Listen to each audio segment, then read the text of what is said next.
주 예수님의 이름으로 예배 자리에 지키신 성도님들을 진심으로 사랑하고 또 축복합니다. 말씀을 통해서 하나님의 깊고 넓고 크신 그 은혜를 또 깨닫고 또 체험하는 그 시간이 되기를 진심으로 바랍니다. 실물 경제와 또 체감 경제가 있습니다.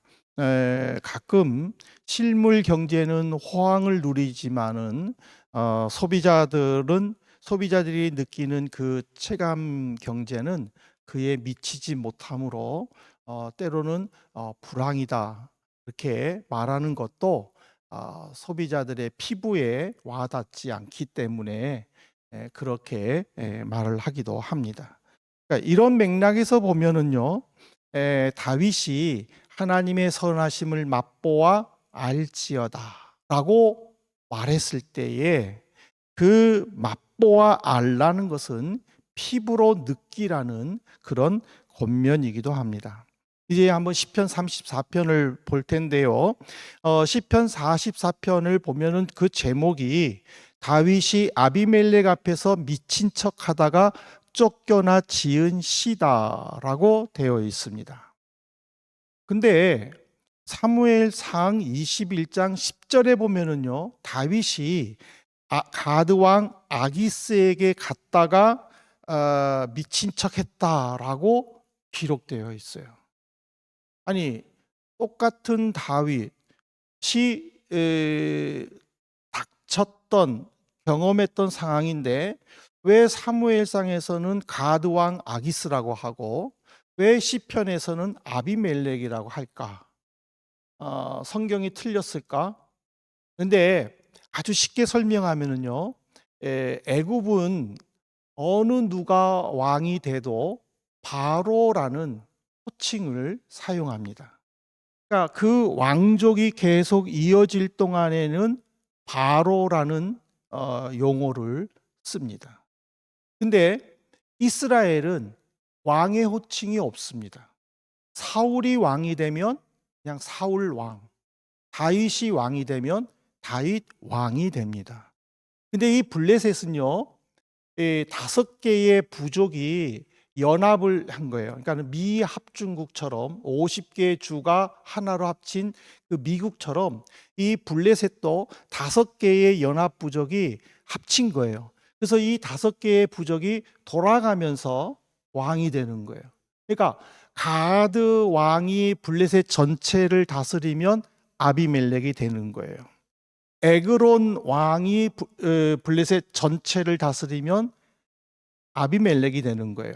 근데 그 가드 왕이 블레셋 전체를 다스리지 않고 가드를 다스릴 때는 그냥 아기스 왕의 자기 이름을 사용한다라는 것을 우리가 알 수가 있습니다. 이 다윗은요, 34편은 고난과 환난의 어려움 속에서도 오직 하나님의 보호를 받을 수 있다라고 고백한 시입니다. 그래서 우리들도 다윗처럼 하나님의 선하심을 맛보고 또 깨달아서 승리하는 삶을 살기를 간절히 바랍니다. 한때 우리나라에서는요, 금수저, 은수저, 흙수저라는 말이 보편화가 된 적이 있습니다. 신분 상승에 따르는 남다른 격차로 일반 사람과의 그 출발 선상이 다른 것을 강조할 때에 사용되는 말이죠. 그러니까는 이 세상에서 이 금수저, 흙수저, 은수저, 요즘에 또 다이아몬드라는 말도 있겠지만은 그 모든 것들은요, 어떤 남다른 학벌이나 또는 스펙이나 집안의 재력을 강조할 때에 쓰는 말이죠. 근데 한 가지 여러분들은 이거 아십니까? 성도는 기독교인은 세상 사람들보다는 앞에 서서 출발하는 세상의 다이아몬드 수저다라는 사실을 인정하십니까? 아니면 알고 계십니까? 알고 계십니까? 우리 자매님 멋지네. 예. 예, 알고 계셔야 돼요. 우리는 일반 사람과 똑같은 선상에서 아니면은 금수저들보다 뒤에서 출발하는 것이 아니라 금수저들보다 더 앞서고 세상 사람들보다는 훨씬 앞선다는 거예요. 왜 그런지 아세요? 시편 34편 7절에 보세요. 여호와의 천사가 주를 경외하는 자를 둘러 진치고 그들을 건지시는도다. 여호와의 천사가 뭐예요? 하나님의 명령을 따라 하나님께서 선택하신 그 백성을 보호할 목적으로 보냄을 받은 천사예요. 그 천사가 성도를 어떻게 한다고 그랬어요? 둘러 진친다라고 그랬어요. 위험에 처한 하나님의 백성을 형편을 고려할 때에 그들을 보호할 목적으로 방어벽을 만들어 준다라는 거예요. 그러니까 하나님께서 선택한 자, 그 하나님께서 선택한 자를 하나님은 천사를 보내서 보호해 주신다라는 거예요. 어떤 상황에서도 흔들리지 않게, 당황하지 않게, 낙심하지 않게, 좌절하지 않도록 보호해 주신다라는 거예요. 이런 자들이 어떻게 되는 거예요? 세상 사람들과 경쟁했었을 때에 월등하게 잘할 수도 있다라는 거예요. 그럼에도 불구하고 우리 성도들은요, 이 사실을 모르기 때문에 일상생활에서 늘 허덕이면서 살고 있어요. 존재감에서 빛을 나타내지 못하고 다른 사람들처럼 늘 걱정하면서 살고 있다라는 뜻이죠. 그래서 다윗이 맛보아 알라라는 이 말씀을 통해서 또 이 시편 34편을 통해서 정말 우리가 어떤 대안을 가지고 이 세상에 임해야 될 것인가, 세 가지 측면에서 한번 같이 은혜를 나누려고 합니다. 첫 번째로는 하나님을 맛보아 알아야 됩니다. 이 시편 34편 8절에는요, 너희는 여호와의 선하심을 맛보아 알지어다. 그에게 피하는 자는 복이 있도다. 다윗은요, 어떤 시청각적인 저 하늘의 달을 보아라, 또 저 들에 핀 꽃을 보아라 하는 그런 시청각이 아니라 맛을 보라는 이 미각적인 용어를 사용하는 이유는요, 하나님의 선하심과 은혜를 깨닫고 온전하신 하나님을 의지하게 하려는 목적 때문이에요. 교회에 다니는 사람들, 제가 성도란 말은 하지 않았습니다. 교회에 다니는 사람들 대부분은요, 하나님을 믿는다라고 생각을 합니다. 매일은 아니더라도 가끔 힘들거나 또는 간절한 목표가 생기면 기도라는 것을 합니다. 자주는 아니더라도 우리 교회 한번 가볼래? 그 말을 전도라고 생각을 하고 자신이 출석하는 교회에 친구를 초대하기도 합니다. 시간이 없어서 교회 봉사는 못하지만 그러나 예배 후에 친교와 모임은 시간이 날 때마다 참석합니다. 근데 내가 다윗처럼 어떤 환난과 어려움 중에도 하나님께 대한 신뢰를 보내고 있느냐라는 거예요. 하나님을 신뢰하고 있다라는 자신감, 또는 나는 하나님을 아직 신뢰하지 못한다라는 그런 확답, 그런 것들을 하지 않으면서 그냥 어정쩡한 상태에서 그냥 예배에 출석하는 성도들이 대부분이라는 거죠. 그러다 보니까는 어떤 일이 생기거나 아니면 어떤 개인적인 문제가 있을 때에는 잠시 하나님을 잊고 사는 것이 일반적인 형편이라는 거예요. 그래서 다윗은 그런 어정쩡한 성도들에게 맛보아 알라라고 미각적인 용어를 사용한 거예요. 이 맛보다라는 것은요, 어떤 음식에 대한 판단력을 내리기 위한 행위죠. 아, 이거 짜구나. 아, 이거는 조금 달짝지근한데? 그럼 맛보는 거예요. 다윗이 하나님을 맛보라라는 것은요, 피상적인 지식보다는 경험을 통해서 얻은 학습 능력을 발전시켜라라는 거예요. 우리는 예배에 참석해서 설교를 듣잖아요. 또 모든 모임에 참석해서 또 성경적인 지식을 다 조금씩은 얻고 가죠. 근데 그것들은 간접적인 지식이에요. 그러니까는 정작 내가 말씀으로 어떤 위로를 받고 싶을 때에 그 말씀이 떠오르지 아니함으로 말미암아 위로받지 못할 때가 종종 있는 거예요. 우리 권사님들은 경험하시겠지만은 그 말씀이 어디 있지? 그 말씀이 어디서 봤는데? 막 이러면서 못 찾기도 하고 막 어디에 있나 우왕좌왕할 때도 있다라는 거죠.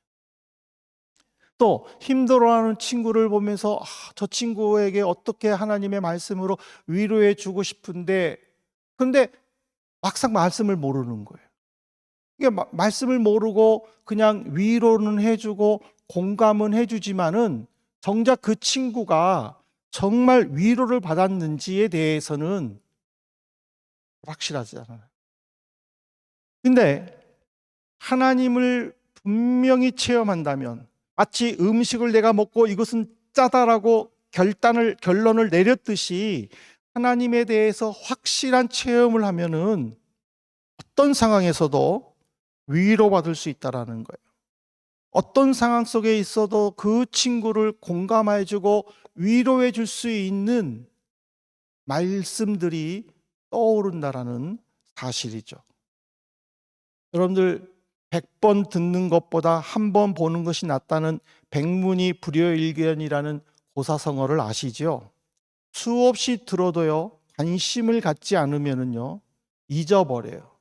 그러다가 정작 내게 필요했었을 때에는요, 그것을 찾지 못함으로 당황하기도 하는 거예요.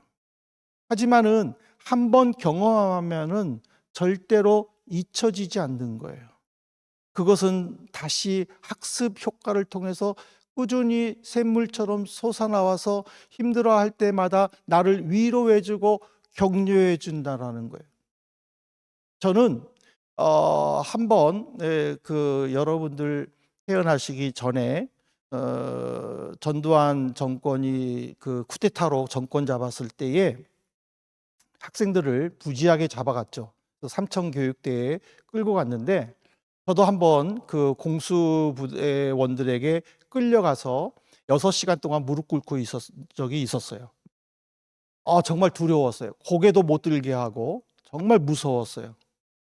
6시간을 무릎 꿇고 앉았는데 뭐 무릎은 아파 죽겠고 막 펼 수도 없고 일어날 수도 없고 그런 상황이었는데 너무 불안한데 어느 순간에 두려워하지 말라 내가 너와 함께함이니라 놀라지 말라 나는 내 하나님이 됨이니라 이 말씀이 확 떠오르면서 제 마음에 너무나도 평안이 찾아왔어요. 아픈 무릎도 사라지고 저는 그 말씀이 어디에 있는지도 몰랐어요. 그때는 대학교 1학년 때였는데 어디 있는지도 몰랐어요. 그런데 그 공수부대 그 중대장이 예수 믿는 사람이었어요. 그래서 너 데모했어 안 했어? 그 한마디에 저 데모 안 했는데요. 너 그럼 데모하지 마. 목사 될 사람이 데모하면 돼. 이러면서 저를 내보내줬어요. 그래가지고는 그때 저는 데모 많이 했죠. 돌도 던지고. 예. 그래가지고 이제 집에 와가지고 이제 그 성경 구절 찾는 거예요. 두려워 말라 그 성경 구절을. 이사야 41장 10절. 저는 30년이 넘어도 다른 성경 구절은 잊어버려도 그 성경 구절만은 분명하게 기억합니다. 그리고 저는 그 성경 구절로 불안해하고 힘들어하는 늘 졸업 연주할 때마다 또는 어떤 연주할 때마다 저에게 기도 부탁하는 그 청년들에게는 늘 이사야 41장 10절을 암송하게 합니다. 그리고 그 말씀으로 격려를 해줍니다.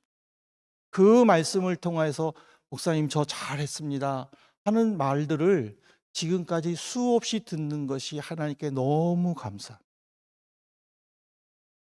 한 번 경험한 말씀은요, 몇십 년이 흘러도 잊혀지지가 않습니다. 사랑하는 우리 청년들, 여러분들은 늘 연주해야 되죠. 또 이제 또 시험철이 다가오죠. 불안하죠. 이사야 41장 10절 말씀 꼭 외우십시오.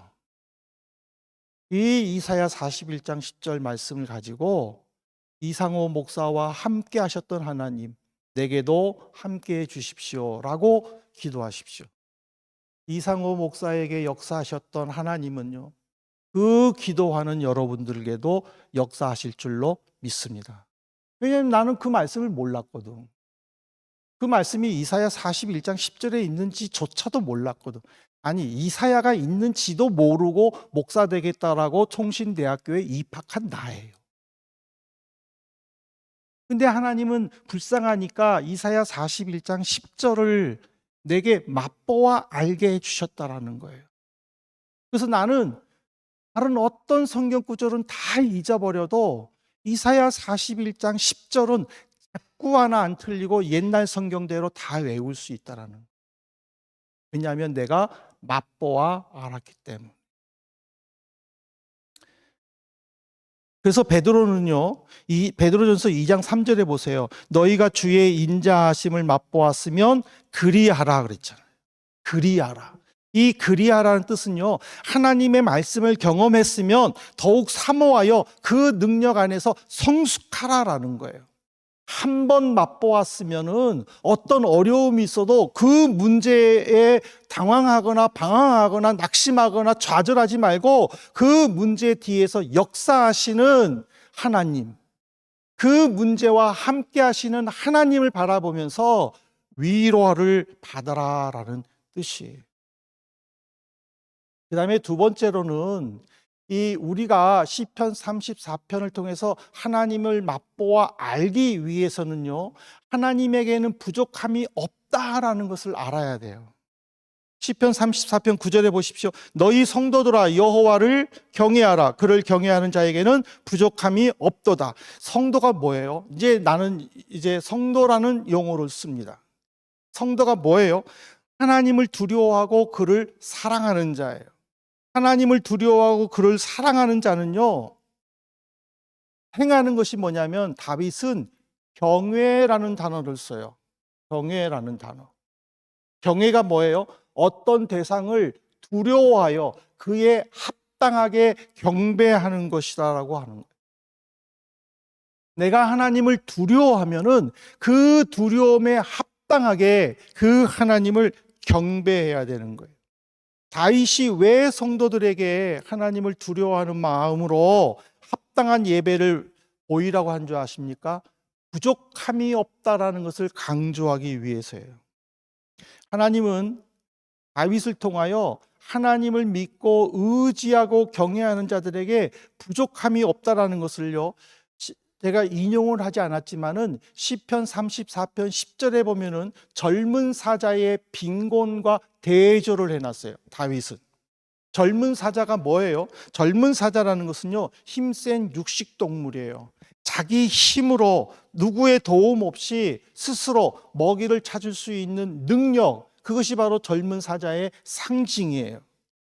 그래서 그가 원하기만 하면은요, 아무리 멀리 있는 목표라도 먹잇감으로 잡았으면은 그 반드시 사냥하는 것이 젊은 사자의 특징이에요.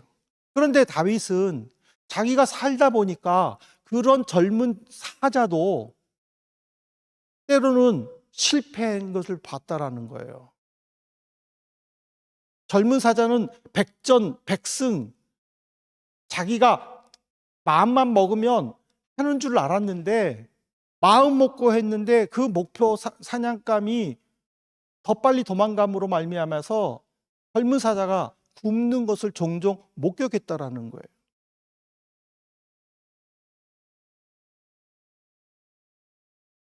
젊은 사자도 능력이 있는 것처럼 보이겠죠. 왜냐하면 이 젊다라는 것은요, 모든 것을 할 수 있다라는 자신감이 하늘을 찌르잖아요. 여러분들은 뭐 그까짓것 내가 할 수 있지, 얼마나 자신감이 하늘을 찔러요. 그렇지만은 다윗은 이 젊은 사자의 빈곤을 통해서 하나님을 의지하겠다라고 이야기한 거예요. 그래서 다윗은요, 이 젊은 사자는요, 다윗이 말하는 젊은 사자는 어떻게 해석을 했느냐면은, 이 젊은 사자의 또 다른 의미는요, 어미 사자를 의지하는 어린 사자로 비유를 한 거예요. 즉, 어린 사자는 스스로 사냥을 할 수가 없는 거예요. 그러니까 늘 어미 사자를 뒤에 따라다니는 거예요. 졸졸졸졸. 늘 어미 사자의 그늘 아래에 있는 거예요. 근데 놀라운 사실은 이 어미 사자의 사냥으로 통하여 이 어린 사자는 배고픈 적이 없다라는 거예요. 내가 할 수 있다라는 젊은 사자는 사냥의 실패의 쓴맛을 맛보지만은, 어미 사자를 의지하는 어린 사자는 어미 사자를 통하여 늘 먹을 것을 공급받았다라는 거예요. 오늘 우리는요, 이 젊은 사자에 통해서 내가 어떻게 살 것인가를 분명하게 결정을 해야 돼요. 다윗이 그래서 나는 젊은 사자, 그렇지만 그 젊은 사자는 어미 사자를 절대적으로 의존하는 어린 사자임을 스스로 고백한 거예요. 그래서 나는 여호와를 의지하겠다라고, 그래서 여호와를 통하여 맛보았다라고 고백한 거예요. 그렇기 때문에 그가 고백한 내용이 뭔지 아십니까? 시편 119편 103절에 보십시오. 주의 말씀의 맛이 내게 어찌 그리 단지요, 내 입에 꿀보다 더하니다. 그는 환난을 당해서 도망다니는 중에도, 양떼를 돌보는 어린 시절에도 늘 하나님의 말씀을 묵상했음을 보여주는 거예요. 그는 늘 하나님의 말씀을 묵상하고 깨달았기 때문에 그 말씀을 붙잡고 하나님께 기도함으로 말미암아 문제를 해결할 수밖에 없고, 그래서 내 입에 꿀보다 더 달다고 고백한 거예요. 먹어봐야 맛을 알지. 참 당연한 말 아닙니까? 간단한 말 아닙니까? 근데 우리는 얼마나 자주, 얼마나 깊이 말씀과 함께 하고 있습니까? 말씀으로 우리는 들어가야 돼요. 하나님의 말씀을 읽지 않으면서 무엇으로 지혜를, 무엇으로 능력을, 무엇으로 문제 해결을 하려고 노력하고 계십니까? 말씀 안에서 누리는 기쁨을 우리는 누려야 됩니다. 여러분들, 제가 목사기 때문에 강조한다고 생각하지 마십시오. 말씀만이 살 길입니다. 말씀만이 이 어려운 시대를 헤쳐나갈 무궁한 힘의 원천과 능력을 준다는 사실을 절대 잊지 마시기를 진심으로 부탁을 드립니다. 마지막으로, 우리는 부족함이 없고 또 하나님의 맛보아 알기 위해서는요, 좋은 것이 나를 기다리고 있다라는 것을 또 알아야 돼요. 시편 103편 5절에 보십시오. 좋은 것으로 내 소원을 만족하게 하사 내 청춘을 독수리같이 새롭게 하시는도다. 여기서 중요한 거는요, 좋은 것이에요. 좋은 것. 이 히브리에서 좋은 것은요, 유쾌한, 즐거운에서 이게 유래돼 가지고 이익과 복지와 번영을 의미하는 거예요. 성도가 뭐라고 그랬어요? 아까 하나님을 두려워하고 그를 사랑하여 경외하는 자라고 그랬잖아요. 하나님은요, 하나님을 믿는 자들, 하나님을 두려워하고 경외하는 자들에게는요, 필요한 것을 채워주시는 좋으신 분이에요. 여러분, 이걸 한번 생각해 보세요. 다윗이 사울을 피해 도망 다닐 때에 600명의 사람들이 따라다녔다고 그랬어요.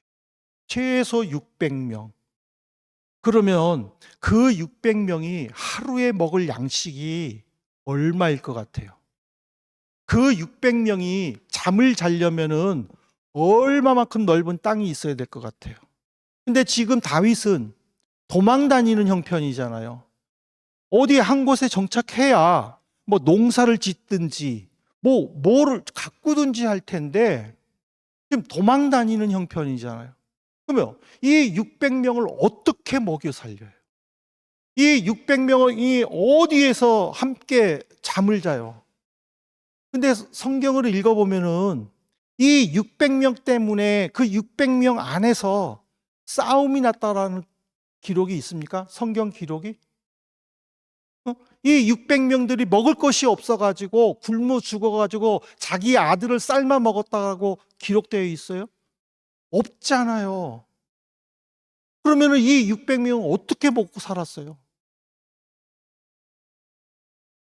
하나님께서 이스라엘 백성들이 광야 생활할 때에 만나와 메추라기로 그들에게 먹을 것을 주셨듯이 항상 하나님을 경외하고 문제가 있을 때마다 하나님께 기도한 그 다윗을 통해 하나님은 필요한 것들을, 좋은 것을 채워주셨다는 것을 가르쳐 주시는 거예요.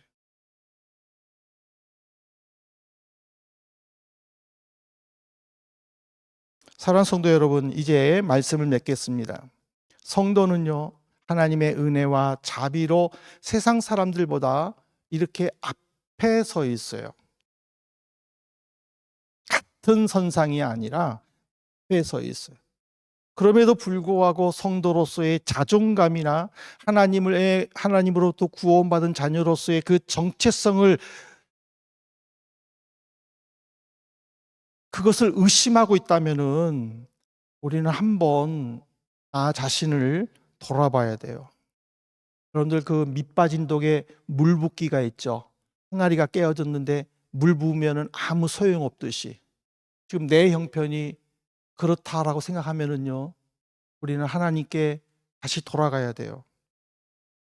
다윗처럼 하나님을 분명히 체험해야 돼요. 하나님은 이미 우리에게 성공 방정식을 주셨어요. 누구든지 저를 의지하는 자마다, 누구든지 내게 기도하는 자마다 내가 그와 함께 할 것이고 내가 그에게 응답할 것이다. 우리는요, 세상 사람들보다 앞에 서 있다라는 사실이에요. 오늘 하나님을 맛보아 알지어다. 여러분들, 참 이 유학 생활이 광야와 같은 생활 아닙니까? 이 독일 생활이 광야 같은 삶 아닙니까? 내가 30년, 40년, 이제 어느 정도 이제 이해했고 내가 이 나라 사회에 들어가 있겠지 했지만은 여전히 내 모습으로 인하여 독일 파스를 가지고 있음에도 불구하고 너는 중국 사람이니 너는 한국 사람이니 지금까지 질문받는 현실이 아닙니까? 이 현실 속에서 우리가 기쁨으로, 감사로, 만족으로 살 수 있는 것은 다윗처럼 하나님을 맛보아 아는 것밖에 없음을 믿습니다. 여러분들이 이런 믿음을 가지시기를 진심으로 권면합니다. 이런 믿음으로 여러분들의 문제를 해결하시기를 우리 주님의 이름으로 간곡히 부탁드립니다.